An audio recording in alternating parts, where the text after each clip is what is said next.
Hi, my name is Marcus Watson, and today for my action project, I will be interviewing a former classmate who struggled with addiction to smoking and smoking weed and popping pills. She was kind enough and open up to enough today to come on and just be interviewed about her struggles of addiction and talk about how she got over it, how she became a better person, and just the afterlife and before life of what she went through. Um, uh, for privacy reasons, I will not be saying her real name. She'll be going by the name of Miss Peters. Hello, Miss Peters. Can you hear me? Yes. Okay. Miss Peters, we're doing an interview via um, Skype, and I hope you guys tune in, or hope you guys learn something and can take something what you learned from Miss Peters today. Okay, so first question, Miss Peters, how old are you? I am 23. 23. Ooh. So what age did you first start smoking your first blunt, and when did you pop your first pill? I was 15 when I did both of them. You were 15. They occurred at the same time, or it was more like months apart, or what? First it was smoking weed, and Mm. then I wanted to try something stronger, so I started popping some pills. What would you say that smoking was the gateway drug? Oh yeah, Great. because with weed, I always wanted to know. After a while, I got used to it, so I wanted to feel like a stronger high. So that's why I got into popping pills. Okay. Do you feel like you were addicted to weed or addicted to the feeling, or how? What would you say? I was addicted to weed. Mm. Yes. You was addicted to weed. Okay. So what made you come to the realization that you're addicted? Um, After many years of smoking and popping pills, Mm. I started getting bad, so I started stealing money from my family, my friends.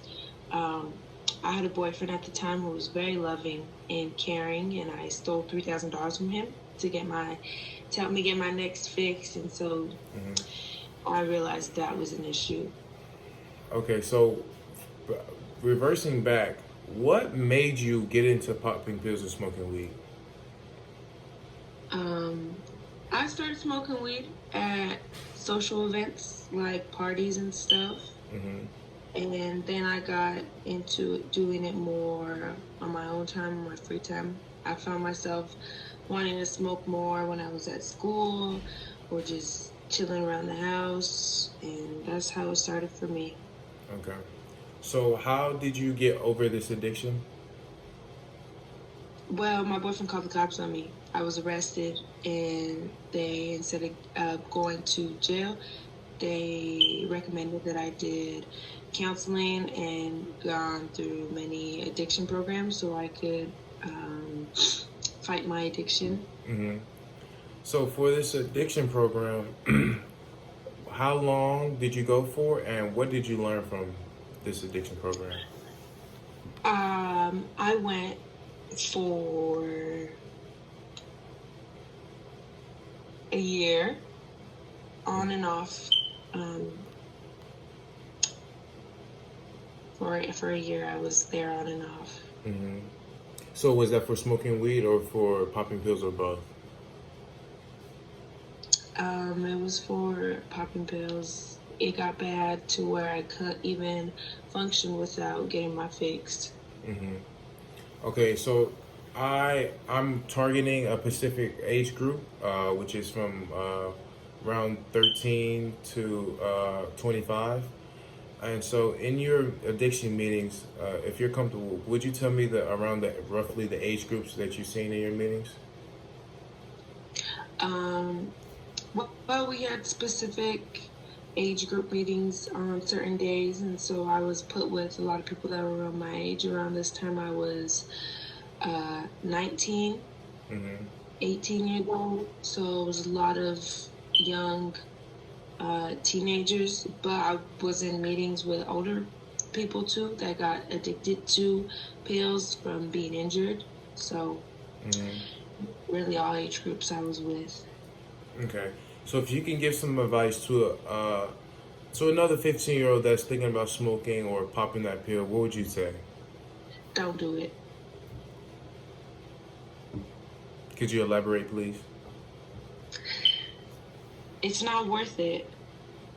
All the hurt you cause and the money you steal, it's not worth it. Losing that chunk of my life when I was supposed to be innocent, is not worth it. One pill, it's not worth it. Don't do it. That one high is just, it's not worth it at the end of the day because it takes so much from you, huh?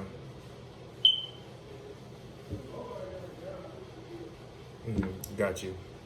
Well, one question. Could you explain how have after beating the addiction, admitting to the addiction that you have, and beating the addiction and passing, just becoming a better person of yourself after, how did you explain your life now?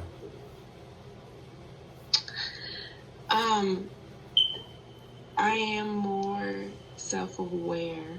I don't have like a cloud over me, like a cloud of judgment. I feel more free. I know what choices I'm making. I'm more energetic. I'm more motivated. I recently got a new job.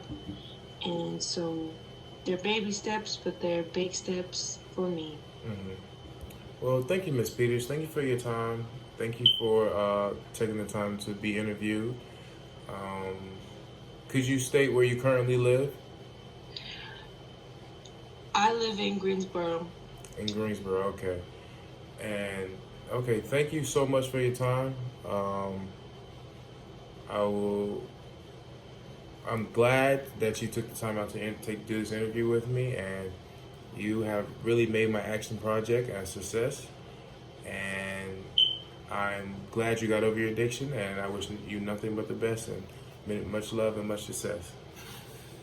I have one more thing to say.